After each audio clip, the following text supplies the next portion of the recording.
ఇక నుంచి మీరు అందరూ కూడా ప్రయత్నం చేసి వార్డుల దగ్గర నుంచి, సర్పంచుల దగ్గర నుంచి, ఎంపీటీసీల దగ్గర నుంచి, జడ్పీటీసీల దగ్గర నుంచి, ఎంపీపీల వరకు, మున్సిపల్ కౌన్సిలర్స్ వరకు మీరందరూ గెలవాలన్నదే మా పార్టీ సిద్ధాంతం, నా తపన కూడా.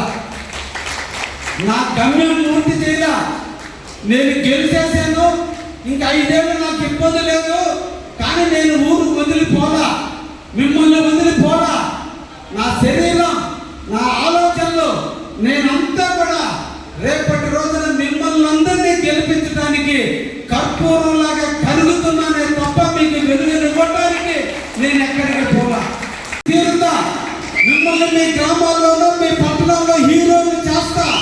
అది ఎంతమంది కొట్టుకున్నా, ఎంతమంది ఏడ్చినా, ఈ కావాలి తెలుగుదేశం గట్టిగా మారుస్తా. అది మటుకు సత్యం.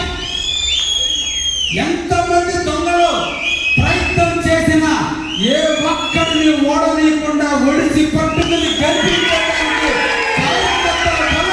ప్రజా బలంగా తప్పకుండా గ్రామాల నుంచి పట్టణాల దాకా ప్రతి ఒక్క కార్యకర్తని గెలిపించి మిమ్మల్ని సమాజంలో తలెత్తుకుని తిరిగేటట్టు, ఎదిగేటట్టు చేస్తాను. మీరందరూ కూడా ఒక సంకల్పంతో ముందుకు పోండి.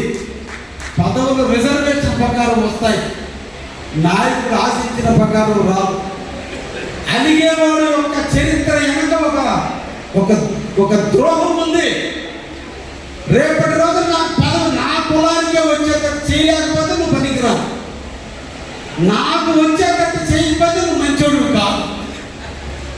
నాకే కావాలి. పక్కోడు జీవితంలో ఎదగకూడదు. అన్ని పదవులు నా ఇంట్లోకే ఉండాలి.